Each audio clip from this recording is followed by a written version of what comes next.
More examples of the blowdowns on the trail. Quite a few heading up to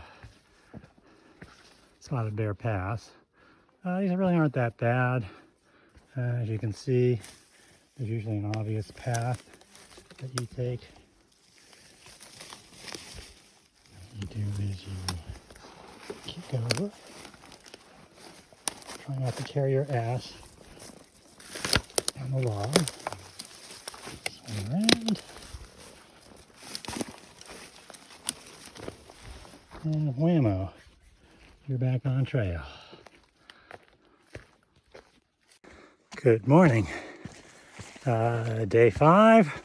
We're heading up to Spotted Bear Pass. It's been a long hike. Dilemma this morning because I camped on one side of a creek that was a wet crossing, so I was going to get my feet wet.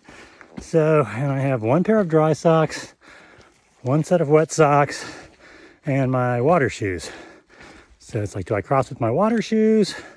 I finally decided, since my boots were still wet anyway, to put on the wet socks, cross the stream.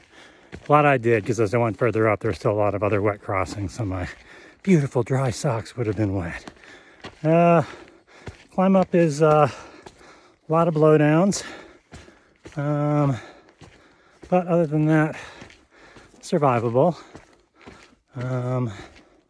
Thinking about my endgame strategy into benchmark. I'm 31 miles away, so that would put me in the morning, which is probably fine. Maybe what I'll do is I'll eat my lunch there and then hike out instead of staying there. I'm not sure. Anyway, this should be the most spectacular day of the trip with Chinese wall and everything, so looking forward to it. Here at beautiful My Lake, Alpine Lake, way up here. If you look across the lake, you can see there's some horsepackers camping. There's the horsepackers, and you can see lake across the background. Chinese wall. Spectacular. Look how vertical it is.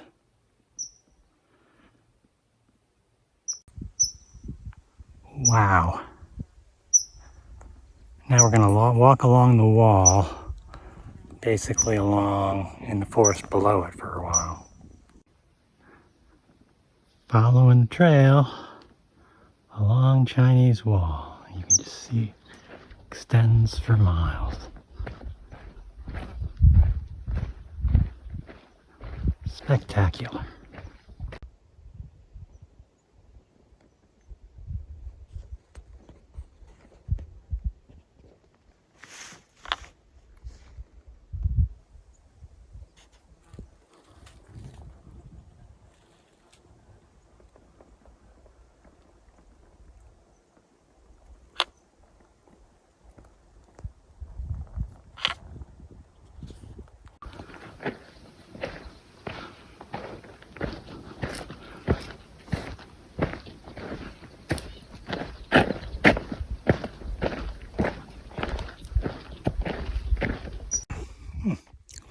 Having a little lunch along Chinese wall.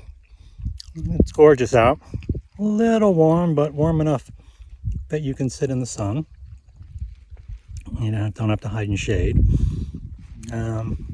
Eat my last tortilla, which seems fine, so they seem to last longer than you would think. I've only gone about 8 miles so far, but the afternoon will be faster because it'll be all downhill.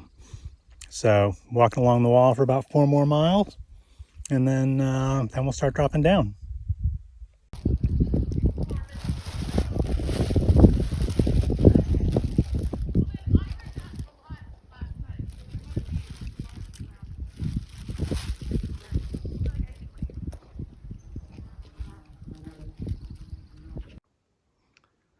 All right, here we go. Moving along after lunch. The horsepackers, of course, stopped probably 100 yards away from me, so there's no one within probably 10 people in 10 miles, but they chose to stop right next to me. So it's funny because I had music playing on my iPhone, so I had to turn it off. But they had 3 super cute Australian shepherd dogs, and so it was fun to see a dog since I miss Clara.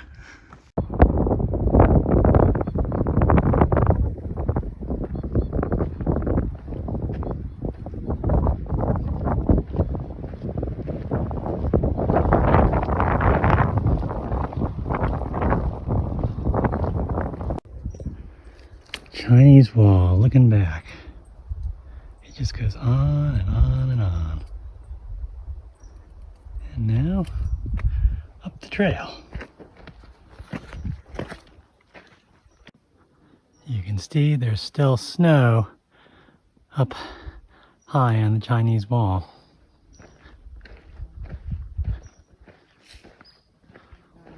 A little hazy today. All right, on the last pass at Chinese Wall before we start dropping down, got passed by a group of horsepackers, and one of them came over and visited, gave me a great history of Montana and the Blackfeet people here, and what's been going on with the economy given Montana's getting more crowded. So just a perfect stop at the top of this pass. Now we start heading down, so this was probably the peak of the trip. Heading down, last view of the Chinese Wall as we start heading down into the valley. As you can see, it goes on for quite a ways. We are basically going to go straight down that valley down there. It's the long hot trudge down from Chinese Wall. Beautiful trail, it's in great shape. All the water crossings have stones and logs and things like that. Tons of water. So can't complain, but it's just, fortunately it's pretty shaded and I'm going downhill, but it's still warm. So it looks like I'm gonna get into benchmark about a day and a half earlier than I planned. I've been planning around 18 miles a day, and I think I've been doing about 21.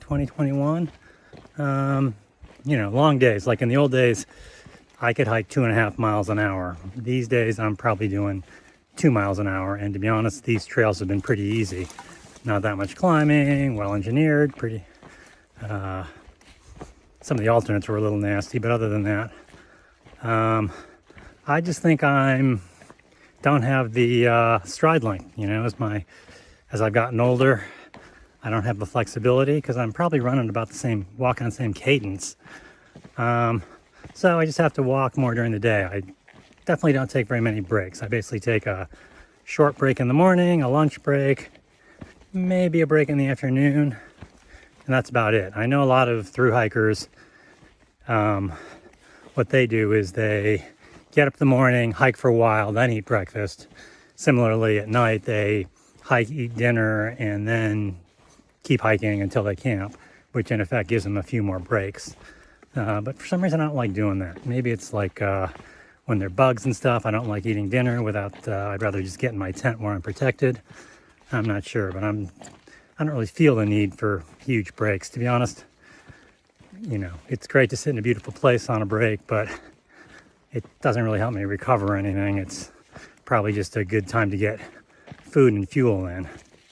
So the question is, should I be confident that I can do 20 a day in my planning and so on? Because obviously, if you're sure you can do that, then you don't have to carry as much food on the stretches. So I'm thinking about that, thinking about optimizing my route.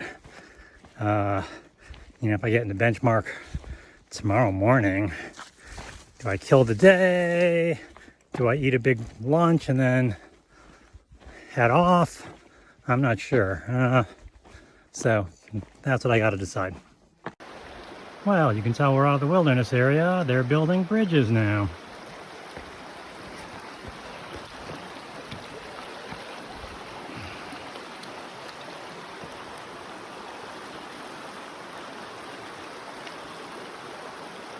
Trying to do this while holding the camera is not that easy.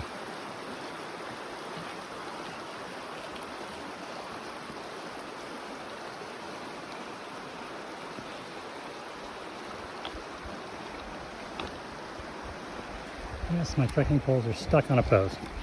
There we go. And now I dramatically gain confidence now that I'm not on the river anymore.